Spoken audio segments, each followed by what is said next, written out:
Hello dear student, कैसे हैं आप लोग। उम्मीद करते हैं कि आप लोग ठीक होंगे, स्वस्थ होंगे और मस्त होंगे। तो बच्चों, आप लोगों के लिए क्लास 10 सब्जेक्ट संस्कृत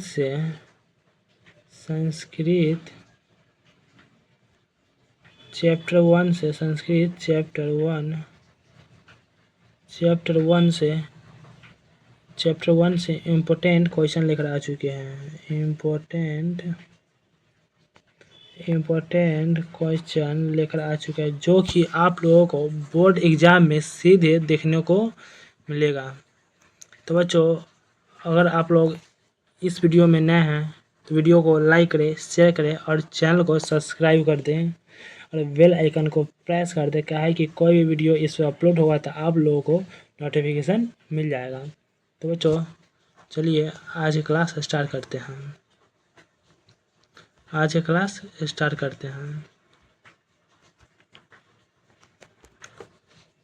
चैप्टर 1 है मंगलम पाठ है। इसका लघु उत्तरीय प्रश्न स्टार्ट करते हैं।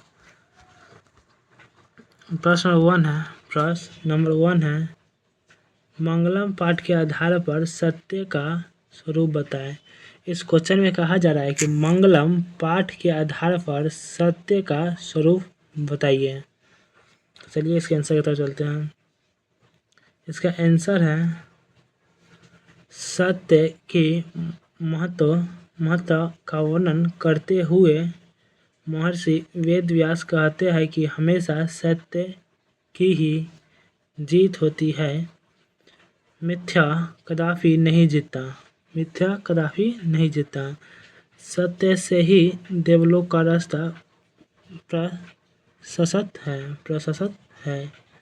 मोक्ष प्राप्त करने वाले ऋषि लोग सत्य को प्राप्त कर देवलोक जाते हैं, क्योंकि देवलोक सत्य का खजाना है। तो चलते हैं अगले क्वेश्चन की तरफ। अगला क्वेश्चन है, महान लोग संसार रूपी सागर को कैसे पार करते हैं। इस क्वेश्चन में कहा जा रहा है कि महान लोग संसार रूपी सागर को कैसे पार करते हैं। इस क्वेश्चन में बताना है कि महान लोग संसार रूपी सागर को कैसे पार करते हैं। तो चलते हैं आंसर की तरफ। आंसर है इसका, संसार में सत्य की ही जीत होती है। इसका आंसर है संसार में सत्य की जीत होती है और ईश्वर की प्राप्ति सत्य की आराधना से होती है। इसलिए महान लोग सत्य मार्ग का अनुकरण कर संसार रूपी सागर को पार करते हैं। इसीलिए महान लोग जो होते हैं वो सत्य का मार्ग यानी कि सत्य का रास्ता को अनुकरण कर संसार रूपी सागर को पार करते हैं। ठीक है बच्चों, चलते हैं अगले क्वेश्चन की तरफ। अगला क्वेश्चन है, नदी और विद्वान में क्या समानता है। इस क्वेश्चन में कहा जाए कि नदी और विद्वान में क्या समानता है, उसी को बताने के लिए इस क्वेश्चन में कह रहा है।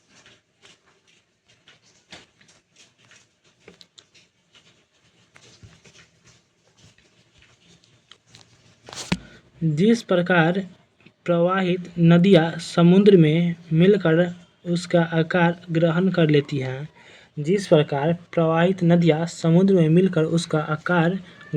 लेती हैं, उसी प्रकार विद्वान ईश्वर को दिव्य प्रकाश में मिलकर जीव योनि से मुक्त हो जाते हैं। उस प्रकार विद्वान ईश्वर के दिव्य प्रकाश में मिलकर जीव योनि से मुक्त हो जाते हैं। तो चलते हैं अगले क्वेश्चन की तरफ। अगला क्वेश्चन है, 4 नंबर क्वेश्चन है, आत्मा का स्वरूप कैसा है, वह कहाँ रहती है। आत्मा का जो स्वरूप होता है वो कैसा है और कहाँ रहती है। यह क्वेश्चन 2020, 2021, 2023 में भी पूछा गया है। 2025 में नहीं पूछा तो 26 में जरूर ये क्वेश्चन पूछेगा। तो ये इंपॉर्टेंट क्वेश्चन, इसको VVI कर लीजिएगा। इस क्वेश्चन को VVI में रख लीजिएगा।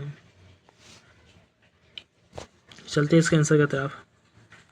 इसका आंसर है आत्मा का स्वरूप अणु से सूक्ष्म एवं महान से भी महान है। आत्मा प्राणी का हृदय रूपी गुफा में रहती है। इस क्वेश्चन में आंसर इसका है आत्मा का स्वरूप अणु से भी सूक्ष्म यानी कि अणु से भी छोटा है एवं महान से भी महान और महान से भी महान है। आत्मा प्राणी के हृदय रूपी गुफा में होता है यानी कि आत्मा प्राणी के जो होता है प्राणी के यानी कि लोग के हृदय में रहता है। 5 नंबर क्वेश्चन है विद्वान प्रार्थना के पास क्या छोड़कर जाते हैं। इस क्वेश्चन में कह रहा है कि विद्वान प्रार्थना के पास क्या छोड़कर जाते हैं, इस क्वेश्चन में बताना है। चलिए इसके आंसर की तरफ। इसका आंसर हो जाएगा विद्वान मोह माया त्याग कर यानी सर्वस्व न्यौछावर कर प्रार्थना के पास जाते हैं। इसके आंसर जो विद्वान लोग जो होते हैं जो मोह माया घर परिवार सबको त्याग कर यानी सभी चीज़ को न्यौछावर कर प्रार्थना के पास चल जाते हैं।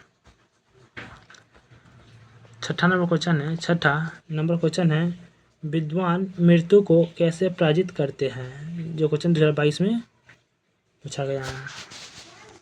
इस क्वेश्चन में कहा जा रहा है कि विद्वान लोग होते हैं वो मृत्यु को कैसे पराजित करते हैं। तो इसका आंसर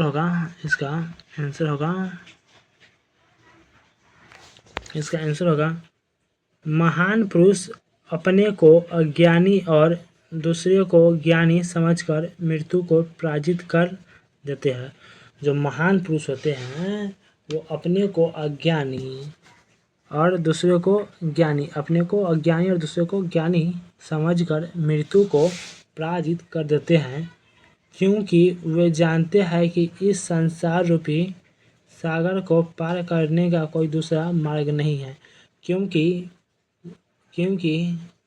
महान पुरुष जानते हैं कि इस संसार रूपी सागर को पार करने का कोई दूसरा मार्ग नहीं है, इसलिए मृत्यु को पराजित कर देते हैं। तो चलते हैं अगले क्वेश्चन की तरफ। क्वेश्चन नंबर 7 है मंगलम पाठ का 5 वाक्यों में वर्णन करें। यह क्वेश्चन 2022 में पूछा गया है। जो मंगलम पाठ है उसको 5 वाक्य में वर्णन करना है। चलिए इसके आंसर की तरफ। इसका आंसर हो जाएगा इस पाठ में 4 मंत्र क्रमश हैं। इस पाठ में 4 जो मंत्र हैं क्रमश इस प्रकार हैं। ईशावास्य, काठ, मुंडक तथा श्वेतावतारणम उपनिषदों से संकलित है। ये मंगलाचरण के रूप में पठनीय हैं। इन्हें पढ़ने से परम सत्ता की प्राप्ति, श्रद्धा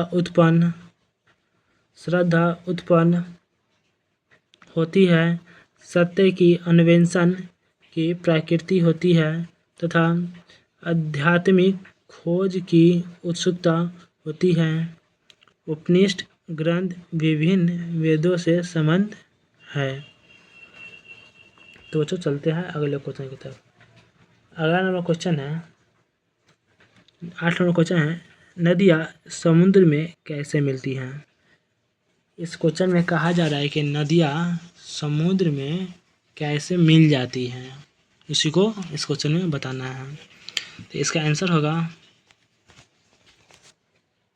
बहती हुई नदियाँ अपना नाम और रूप को त्याग कर समुद्र में मिल जाती है। बहती हुई नदियाँ अपना नाम और रूप को त्याग कर समुद्र में मिल जाती है।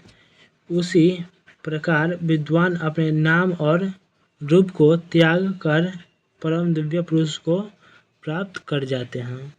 इसका आंसर होगा कि बहती हुई नदियाँ अपने नाम और रूप को त्याग कर समुद्र में मिल जाते हैं। नाम और रूप को छोड़कर समुद्र में मिल जाते हैं। उसी प्रकार विद्वान अपने नाम और रूप को छोड़कर त्याग कर परम दिव्य पुरुष को प्राप्त कर जाते हैं। 9 नंबर क्वेश्चन होगा, 9 नंबर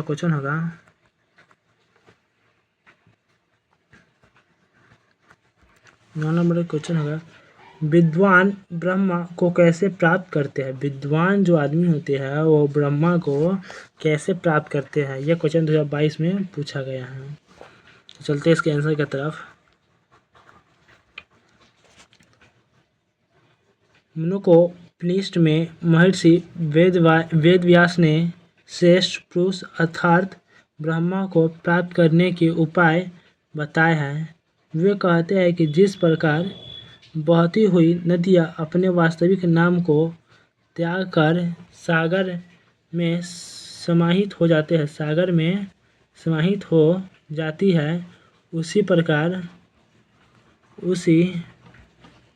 प्रकार विद्वान अपने नाम को त्याग कर श्रेष्ठ पुरुष को अर्थात ब्रह्मा को प्राप्त कर लेते हैं। इस प्रकार संसार में अवगातुन के बंधन से मुक्त हो जाते हैं। इसका आंसर होगा कि मुंडकोपनिषद में महर्षि वेदव्यास ने श्रेष्ठ पुरुष अर्थात ब्रह्मा को प्राप्त करने के उपाय बताए हैं। वे कहते हैं कि जिस प्रकार बहती हुई नदियाँ अपने वास्तविक नाम को छोड़कर यानी कि त्याग कर छोड़कर सागर में समाहित यानी कि समाहित मिल जाती है, उसी प्रकार विद्वान अपने नाम को त्याग कर यानी कि छोड़कर श्रेष्ठ पुरुष को अर्थात ब्रह्मा को प्राप्त कर लेते हैं। इस प्रकार वे अवगातुन के बंधन से मुक्त हो जाता है। चलिए 10 नंबर क्वेश्चन की तरफ। 10 नंबर क्वेश्चन है, उपनिषद में किसका वर्णन है? इस क्वेश्चन में कहा जाए कि उपनिषद में किसका वर्णन किया गया है, किसके बारे में बताया गया है इस चैप्टर में? इसका आंसर होगा, उपनिषद में दर्शन सिद्धांतों का वर्णन है। सभी जगह प्रार्थना का गुणगान किया गया है, सभी जगह प्रार्थना का गुणगान किया गया है। इसमें उन्हें सर्वशक्तिमान, सर्वव्यापक, सत्य स्वरूप और हमेशा विद्वान रहने वाला कहा गया है, विद्वान रहने वाला कहा गया है, विद्वान रहने वाला कहा गया है। प्रार्थना के द्वारा ही संसार व्याप्त और अनुशंसित है। सत्य की प्रकाष्ठा ही ईश्वर का मात्र रूप है, सत्य का प्रकाष्ठा ईश्वर का मात्र रूप है। ईश्वर ही सभी तपस्या को परम लक्ष्य है, तपस्या का परम लक्ष्य। इसका आंसर एक बार बता देते हैं। इसका आंसर होगा, उपनिषद में दर्शन सिद्धांतों का वर्णन है। सभी जगह प्रार्थना का गुणगान किया गया है। इसमें उन्हें सर्वशक्तिमान यानी कि सर्वशक्तिमान, सर्वव्यापक, सत्यरूप और हमेशा विद्वान रहने वाला कहा गया है। प्रार्थना के द्वार ही संसार व्याप्त और अनुशंसित सत्य को प्रकाष्ठा ही ईश्वर का मूर्त रूप है। ईश्वर ही तभी तपस्या का परम लक्ष्य बताया गया है। तो उम्मीद करते हैं कि बच्चों आप लोगों को आज का क्लास समझ में आया होगा। तो बच्चों मिलते हैं अगले क्लास में।